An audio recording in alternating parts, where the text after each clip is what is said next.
श्री गणेशाय नमो नमः। सरस्वती नमस्तुभ्यं वरदे कामरूपिणी विद्यारंभम करिष्यामि सिद्धिर्भवतु मे सदा। शिव शक्ति को कोटि कोटि प्रणाम।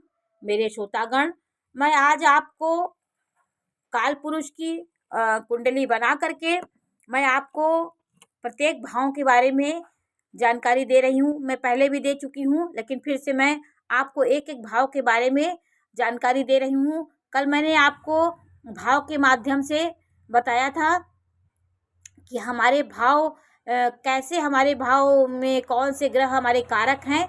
इस बारे में मैंने आपको जानकारी दी थी कि प्रथम भाव का कारक कौन है, द्वितीय भाव का कौन है कारक। तो कारक के बारे में मैंने जानकारी दी थी। तो सुख भाव में मैंने बताया था कि सुख, हमारे सुख में कैसे सौम्य ग्रह होते हैं, क्योंकि सुख हम माता के पास हम अपने पूर्ण सुख को खोजते हैं। तो चतुर्थ भाव में मैंने आपको दिखाया था, सुख भाव में चंद्रमा, शुक्र और बुध का कारक होता है। और प्रथम भाव सूर्य का कारक हो, क्योंकि ये आत्मा से संबंध बनाता है। आत्मा हमारी मजबूत होगी तो हमारा शरीर मजबूत होगा, हमारे देखने में हम आकर्षक महसूस होंगे। तो सूर्य का कारक ये हो, क्योंकि सूर्य के तेज से हमारी शरीर की हड्डियां मजबूत होती है। हमारे मन में हमारी जितनी भी हम तत्व पाते हैं सूर्य से, सूर्य की ऊर्जा से मेरे शरीर का वो होता है, विकास होता है। तो सूर्य के जितने किरणें हैं हमारी, वो प्रत्येक अंगों में जब प्रवेश करती हैं तो हमारा शरीर पुष्ट होता है, हमारी धमनियाँ अच्छे से काम करती हैं, हड्डियों में मजबूती सूर्य से आती है। तो हम सूर्य को ये इसका कारक माना गया प्रथम भाव का। द्वितीय भाव का कारक बुध और बृहस्पति को माना गया था। ये मैंने कल आपको जानकारी दी थी। आज मैं उसी से संबंधित ये बता रही हूँ कि किस भाव में किसका विचार किया जाता है। जैसे हम प्रथम भाव को देखना होगा तो तनु भाव होता है। तनु स्वभाव, शारीरिक संरचना, हमारे मुख का मुख से लेकर के माथे से लेकर आँख से लेकर माथे तक की जो भी संरचनाओं को देखना होता है, हम पूरा मुख का इससे देखते हैं कि हमारी मुख की आकृति कैसे होगी, हम कैसे होंगे। ये हमारे प्रथम भाव से निर्धारित किया जाता है। तो ये तनु भाव होता है। इसकी स्थिति कैसी है, ये कहाँ पे बैठा है तनु भाव का स्वामी, यहाँ मैंने काल पुरुष की कुंडली बना करके एक लिख करके मैंने बताया है। तो एक जैसे मंगल है, ये नीच का तो नहीं है, पापी ग्रहों के साथ तो नहीं है, ये शुभ भाव में बैठा हो, केंद्र त्रिकोण में बैठा हो, उच्च का बैठा हो, तो ये अपने उच्चता का फल देगा। जैसे ग्रह उच्च होते हैं, प्रफुल्लित होते हैं, मुदित होते हैं, उसी प्रकार से हमारे शरीर में उसका प्रभाव पड़ने लगता है। तो तनुभाव, इसका ग्रह मजबूत होगा तो हमारी शारीरिक संरचना बहुत अच्छी होगी, हम देखने में सुंदर होंगे, पुष्ट होंगे। भले मेरे पास धन का अभाव हो, कुछ भी हो, लेकिन हमारी खूबसूरती, सुंदरता ये अलग तरीके की होगी। और किसी के पास तनुभाव खराब होता है लेकिन धन भाव अच्छा होता है, वो बहुत देखने में खराब होगा लेकिन उससे बहुत धनाढ्य होगा। तो ये सब भावों के बली होने से व्यक्ति के जीवन में उसका प्रभाव पड़ता है। तो तनु भाव है ये, इससे शारीरिक संरचना देखी गई। दूसरे भाव से धन भाव, पैतृक संपत्ति, ये सब देखी गई।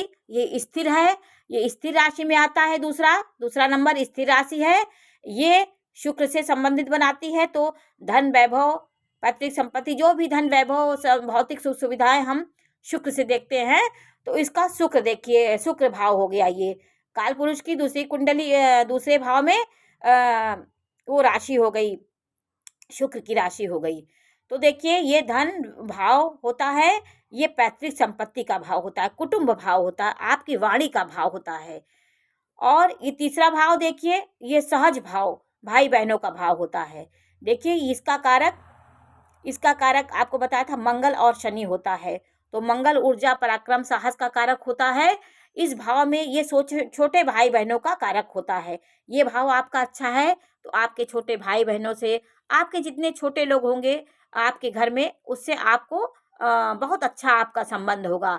आप उनके ऊपर बड़ों की तरह आपकी आदेश का पालन करेंगे, आपके प्रति उनकी भावनाएं अच्छी होंगी, सहज भाव अच्छा होगा। तो इसके स्वामी अच्छी जगह पे बैठे हों, पराक्रमी हो, पराक्रम भाव है, इसमें सूर्य, शनि, मंगल सब अच्छा परिणाम देता है।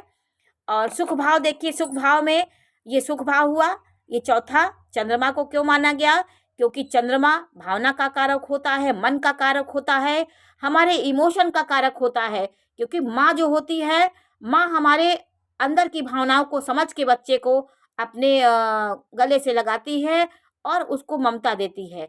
तो चंद्रमा को चतुर्थ भाव का कारक हुआ ये। यहाँ पे हम सुख महसूस करते हैं, हम यहाँ पे धन नहीं चाहते, यहाँ हम सिर्फ सुख सुख का आनंद लेना चाहते हैं इस भाव से। तो घर मेरा ये जनता के बीच का कारण भाव है, ये मेरे घर के अंदर का वातावरण है। तो ये भाव यदि अच्छा होगा, पापी ग्रह इसमें नहीं बैठे होंगे, अच्छी दृष्टि होगी, शुभ होगा, तो हमारे घर का माहौल बहुत आनंददायक होगा। जैसे घर में सभी लोग अच्छी अच्छी पोस्ट पे काम करते हैं और वो अपनी अपनी जगह पे अपना अपना अधिकार दिखाएं, लेकिन घर पे आके वो एक पिता के रूप में, पति के रूप में, भाई के रूप में वो अपने पद की गरिमा को वहीं छोड़ के आए, घर में सिर्फ उस रिश्तों को लेकर आए, तो आपके घर का माहौल बहुत सुखी होगा। जब हम उसी प्रकार की अनुभूति, उसी प्रकार का हम एडिट यहाँ पे करेंगे तो हमारे घर का वातावरण अच्छा नहीं होगा। ये हमारे ग्रहों के बैठने से होता है, ये हम अपने से नहीं करते, व्यक्ति के स्वभाव में ऐसा आ जाता है ग्रहों के बैठने से कि वो उसी प्रकार का बिहेव करने लगता है। तो ये माता का भाव है, पारिवारिक भाव है, जनता का भाव है, सुख का भाव है, माता का भाव है। उसी प्रकार पंचम भाव देखिए, इसका कारक पहले बताया था बृहस्पति है।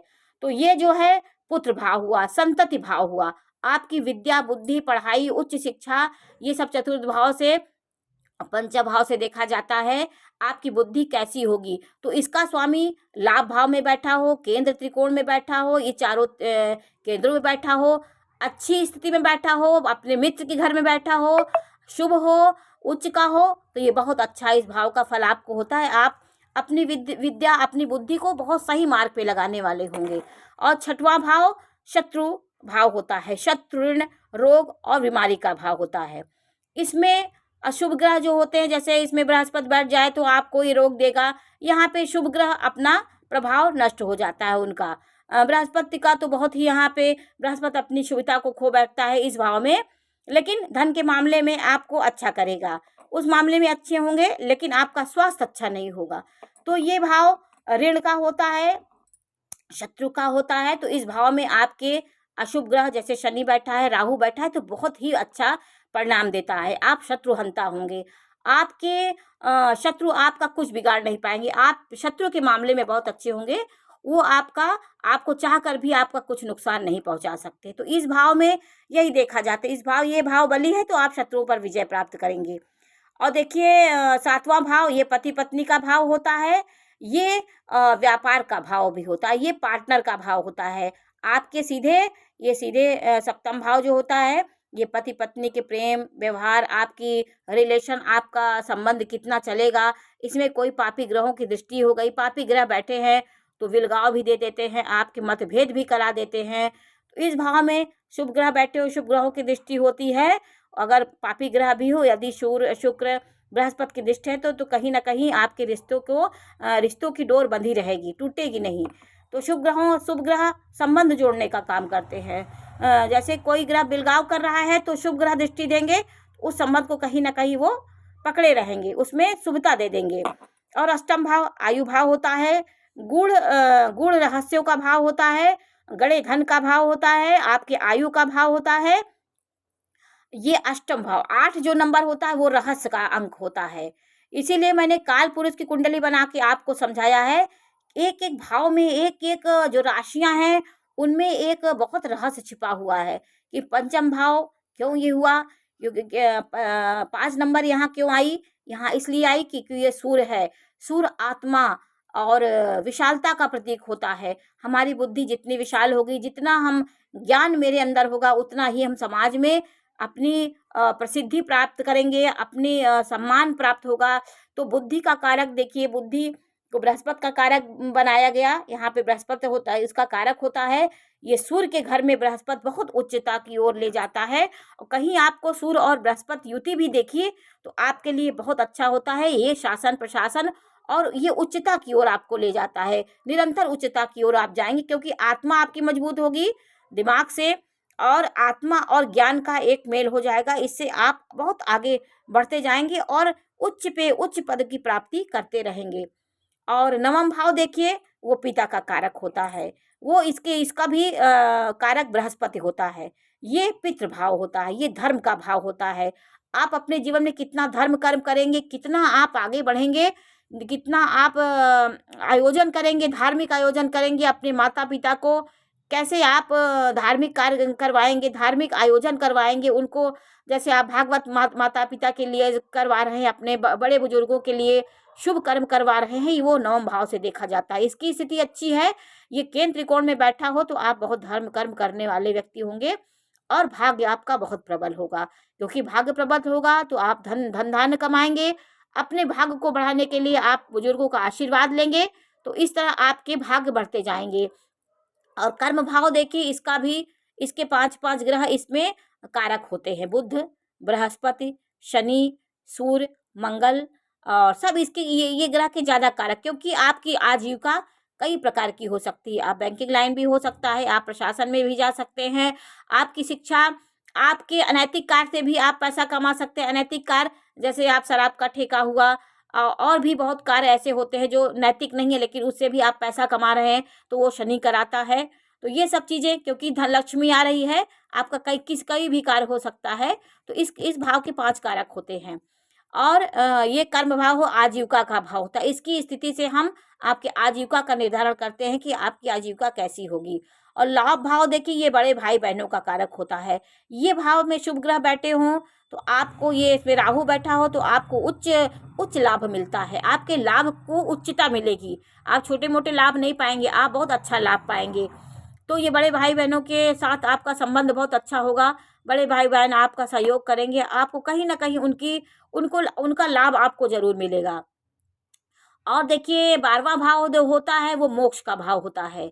आप देखिए वो स्थिर संपत्ति का ये भाव होता है। मोक्ष देखिए क्यों कहा गया, क्योंकि मोक्ष देखिए 12वीं राशि आई, मीन राशि, ये बृहस्पति की राशि। तो जो बृहस्पति होता है वो मोक्ष दिलाता है, आपको सुख भी देता है। संसार के जो भी आप आनंद प्राप्त करते हैं वो हमारे बृहस्पति से प्राप्त होता है। ये आत्मा का आनंद जो होता है, जो ज्ञान के आनंद होता है। और शुक्र जो होता है वो हमारे भौतिक शारीरिक आनंद देता है।